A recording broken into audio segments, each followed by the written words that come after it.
Welcome, I'm TW. Did Homer, the philosopher, murdered anyone? In his writing, the two books, the Odyssey and the Iliad, if you go through those books, there's some ugly scenes within those books. I know people say these books are masterpiece, but if you look at the destruction within those pages and what become of that environment after those books were written,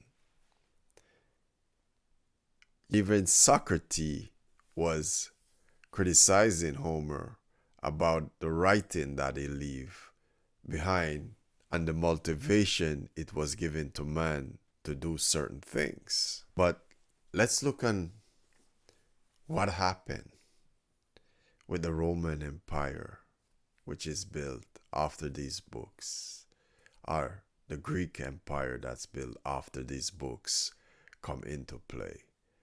The people who were motivated by these writings caused a lot of devastation in Asia at the time.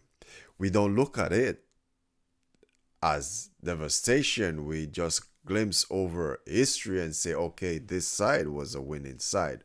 But what happened to all those people who they went to conquer and subjugate? In wars, nothing is as beautiful as history tried to paint the picture. And history is coming from the perspective of the winning side. There's nothing beautiful about it. The same thing after the Greek Empire was finished. Then the Romans come into play with those writings, motivating them to do what they got to do to overthrow the previous empire that was there in Asia.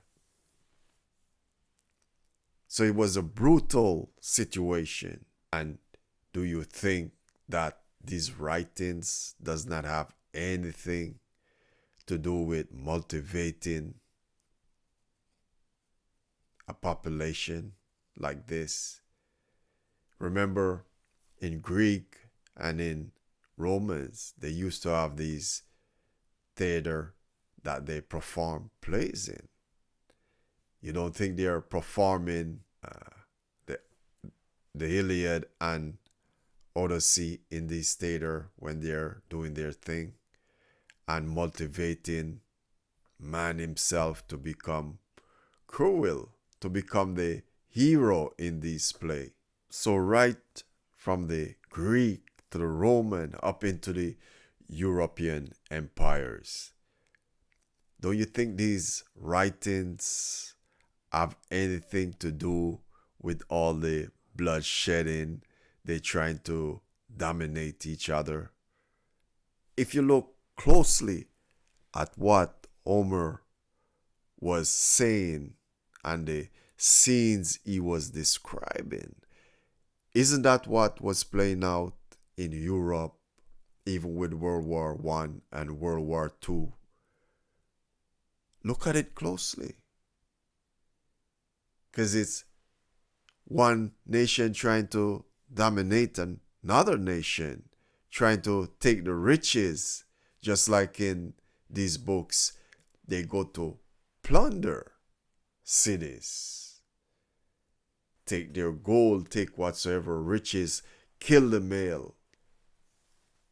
Isn't that what happened? If you should look what happened in Europe, wasn't the same thing playing out like what was playing out in Homer writings, where country tried to dominate another country, another city tried to dominate another city and plunder that city, take their gold, take their belonging, take their riches, and take what they can.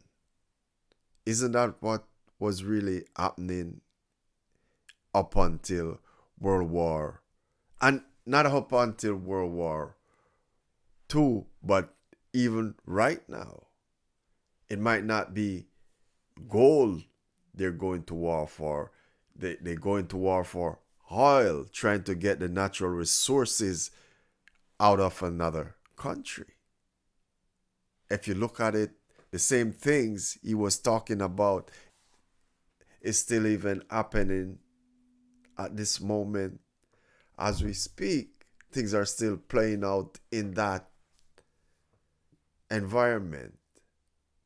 Things are still playing out in this environment.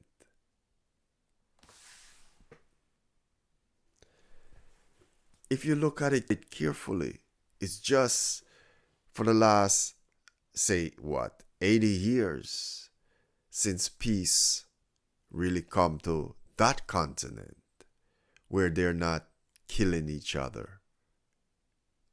Look at it closely. Because if you look closely at the events that were taking place back then, you can trace these things back to what you see Homer write about. And don't tell me there's no connection there. Don't tell me this writing does not motivate a man to become those heroes in those books. Isn't that what these books are written for? To motivate a man to go plunder another city? Is that what it's for? If you look at it carefully. In these books, you see the best of mankind and you see the worst of mankind playing out in these stories. And it's the same thing. Right after these books are written, you see the effect that they have on the empires that come after. And even up until this very moment, these writings are still having their effect on the human heart, the human mind. All who read this book can be motivated by this book. If you're not aware when you're studying this writing or looking at this writing, they can push you to become those heroes that you see. But becoming those heroes, what does it take? For example, I hear the stories of Hitler going to the theater to watch plays. And just like the Greeks and the Romans used to watch plays of the Odyssey and the Iliad written by Homer, it's the same thing right through the centuries. Since then, it's been playing out and people have been watching plays after plays with these characters inside of them. Don't you think watching these things motivate a man just like how it motivate Caesar, Alexander, and all those people who come after? It's the same thing. It motivate Mussolini, Hitler, because I used to hear, as I said, Hitler used to go to the theater to watch plays. And he want to become those heroes. And becoming those heroes, look what he did. So, those philosophers kill anyone or murder anyone? They probably physically don't do it, but their writing that they leave behind shed a lot of blood, a lot of suffering with people who are motivated by those writing. We don't call these people in Homer book pirates, but that's what they are. they're pirates. And it's the same thing with the Spanish, the with the Spanish, the French, the English, all those countries up in Europe who built empire. When you go with a ship and you go raiding and stealing stuff, isn't that what a pirate does? But you don't call them pirate. You call them something else. And if you should look in the writings, you can see these people going out, plundering, warring against other people, taking their riches, taking their gold, taking whatsoever value they have, whether it's animal, sacking a city. What does it mean, sacking a city? You take everything of value out of that city. You plunder that city. They just like the Europeans and some of the North Americans country, they go to other country and they steal their valuable things that they have there. And just like in the story of Homer, these European country, they go right across the globe, stealing and plundering and taking artifacts, and they put it, well, you go to their museum and you will see the evidence within their museum on display. You see the things they steal from right across the globe. Nobody give it to them. They take it, they steal it. But they don't call it that. But that's exactly what happened. They kill who they have to kill, just like what you see playing out in those books of Homer. So that's why you can look and see the exact thing. If you read those books, you can see exactly what happened in those books, or exactly the same thing playing out in the European scene, in the Roman, in the Greek scene, if you look at it carefully. And you might say to yourself, no, these things doesn't have any connection with these things. But if you should look at these things closely, you will see the connection, because that's exactly what they did, what was written. They go, they plunder city. They take what does not belong to them by force. And they take their people. And this is how even they get to enslave Africans. Well, you know the history of that. I don't have to go into detail with that for you to understand. But did Homer kill anyone or murder anyone? Because he's describing some really terrible scene. And for a man to describe scenes like those, you got to question. You got to question. For somebody to be so up close, giving you certain detail and giving you the emotional picture of what it feels like to be in those heroes, what they call heroes' shoes, or the villain shoes.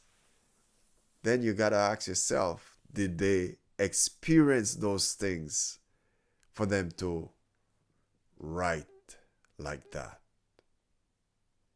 And that's why these writings have such an effect, because they paint a picture as close as you can get to reality with these things up close. I don't know about other people when they read these writings or they listen to these writings, if they can make those connections where they can see it was the same thing the French was doing or any one of the European empire.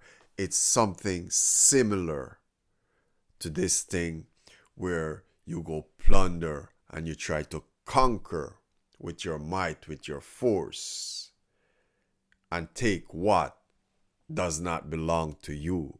You think if you conquer this place, whatsoever is there, it's for you for the taking. Whatever is there, whether it's gold, whether it's oil, whatsoever it is. Now, it's the same thing playing out. It's the same thing playing out. And the weak get strong, the strong get weak, and empire rise and empire fall.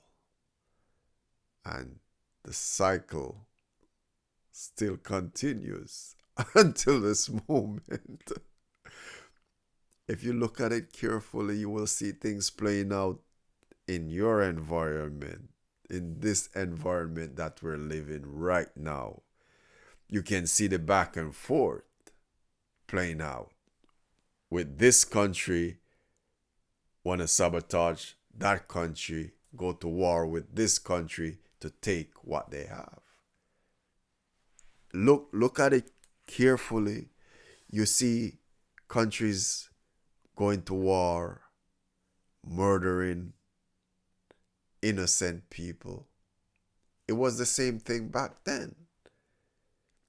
So that's why I asked the question, did Homer kill anyone? He probably didn't do it personally. But that fire that he lit inside a man trying to become those heroes that he was speaking of in his book. A man on his way to becoming those heroes gotta go through a path that's filled with blood to get to that space. Remember to bring some clarity and some awareness into your creative space. 10 to 12 deep breath can get you started. Thanks for dropping by. Blessing be with you always. Peace out.